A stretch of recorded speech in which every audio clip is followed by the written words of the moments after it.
ಕೇಸರಿ ಚಾಪ್ಟರ್ 2. ಇದು ಕರಣ್ ಸಿಂಗ್ ತ್ಯಾಗಿ ಅವರು ಡೈರೆಕ್ಟ್ ಮಾಡಿ, ಅಕ್ಷಯ್ ಕುಮಾರ್ ಅವರು ಲೀಡ್ ರೋಲ್ ಅಲ್ಲಿ ಆಕ್ಟ್ ಮಾಡಿರೋ ಮೂವಿ.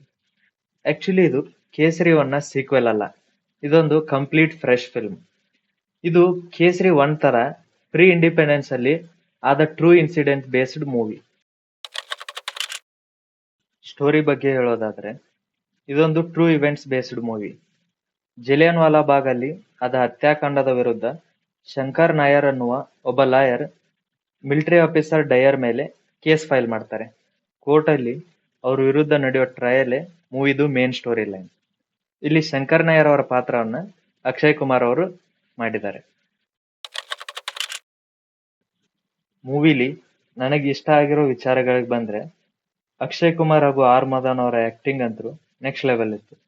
ಆ ಕೋರ್ಟ್ ಸೀನ್ಸ್ ಎಲ್ಲ ಸಖತ್ತಾಗಿ ಬಂದಿದೆ. ಹಾಗೆ ಸ್ಟೋರಿ ತುಂಬಾ ಎಮೋಷನಲ್ ಆಗಿದೆ, ಆಡಿಯನ್ಸ್ಗೆ ತುಂಬಾ ಬೇಗನೆ ಕನೆಕ್ಟ್ ಆಗುತ್ತೆ. ಮೂವಿದು ಪ್ರೊಡಕ್ಷನ್ ತುಂಬಾ ರಿಚ್ ಆಗಿದೆ.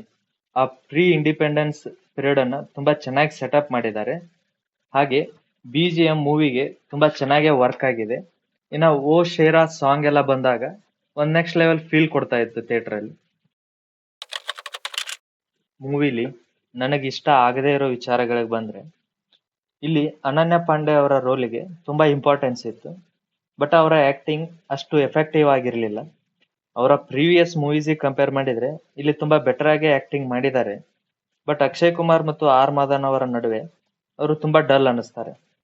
ಫಸ್ಟ್ ಹಾಫ್ ಅಲ್ಲಿ ಒಂದು ಕ್ಲಬ್ ಸಾಂಗ್ ಬರುತ್ತೆ, ಅದರ ನೆಸೆಸಿಟಿ ಇಲ್ಲಿ ಇರಲಿಲ್ಲ. ಒಂದು ಫ್ಲೋ ಅಲ್ಲಿ ಹೋಗ್ತಿದ್ದ ಸ್ಟೋರಿಯಿಂದ ಆಡಿಯನ್ಸ್ ನ ಅದು ಡಿವಿಯೇಟ್ ಮಾಡ್ತು ಅನಿಸ್ತು. ಸ್ಕ್ರೀನ್ ಪ್ಲೇ ವಿಚಾರಕ್ಕೆ ಬಂದ್ರೆ, ಮೂವಿ ಸ್ಟಾರ್ಟ್ ಆಗೋದೇ ಜಲಿಯನ್ ವಾಲಾಬಾಗ್ ಇನ್ಸಿಡೆಂಟ್ ಇಂದ. ಅದನ್ನ ತುಂಬಾ ಬ್ರೂಟಲ್ ಆಗಿ ತೋರಿಸಿದ್ದಾರೆ. ಅದರ ಸಲುವಾಗಿನೇ ಮೂವಿ A-rated ಸೆನ್ಸರ್ ಆಗಿದೆ. ಅಲ್ಲಿಂದ ಅಕ್ಷಯ್ ಕುಮಾರ್ ಅವರ ಕ್ಯಾರೆಕ್ಟರೈಸೇಷನ್ ಸೆಟಪ್ ಹಾಗೆ ಅವರು ಕೇಸ್ ಅನ್ನ ಟೇಕ್ ಓವರ್ ಮಾಡೋದ್ರ ಬಗ್ಗೆ ತೋರಿಸ್ತಾರೆ. ಫಸ್ಟ್ ಹಾಫ್ ಎಂಡ್ ಅಲ್ಲಿ ಆರ್ ಮದನ್ ಅವರ ಎಂಟ್ರಿ ಆಗುತ್ತೆ. ಇಲ್ಲಿ ಅವರ ಕ್ಯಾರೆಕ್ಟರೈಸೇಷನ್ಗೆ ಅಷ್ಟೇನು ಟೈಮ್ ಕೊಟ್ಟಿಲ್ಲ, ತುಂಬಾ ಕ್ವಿಕ್ ಆಗಿ ತೋರಿಸಿದ್ದಾರೆ. ಅವರು ಕೋರ್ಟಿಗೆ ಬಂದ್ಮೇಲೆ ಮೂವಿಗೆ ಒಂದು ಡಿಫ್ರೆಂಟ್ ಎನರ್ಜಿನೇ ಬರುತ್ತೆ. ಆ ಅಕ್ಷಯ್ ಕುಮಾರ್ ವರ್ಸಸ್ ಆರ್ ಮಾಧವನ್ನ ಸ್ಕ್ರೀನ್ ಮೇಲೆ ನೋಡೋದೇ ಒಂದು ಒಳ್ಳೆ ಫೀಲ್ ಕೊಡುತ್ತೆ. ಇನ್ನ ಸೆಕೆಂಡ್ ಹಾಫ್ ಅಲ್ಲಿ ನಮ್ ಲೀಡ್ ರೋಲ್ಗೆ ಒಳ್ಳೆ ಚಾಲೆಂಜಸ್ ಗಳು ಬರ್ತಾ ಹೋಗ್ತವೆ. ಹೀಗಾಗಿ ಮೂವಿ ಎಲ್ಲೂ ಲ್ಯಾಗ್ ಅನ್ಸಲ್ಲ, ತುಂಬಾ ಎಂಗೇಜಿಂಗ್ ಆಗಿದೆ. ಇನ್ನ ಕ್ಲೈಮ್ಯಾಕ್ಸ್ ನು ತುಂಬಾ ಚೆನ್ನಾಗಿ ಎಕ್ಸಿಕ್ಯೂಟ್ ಆಗಿದೆ.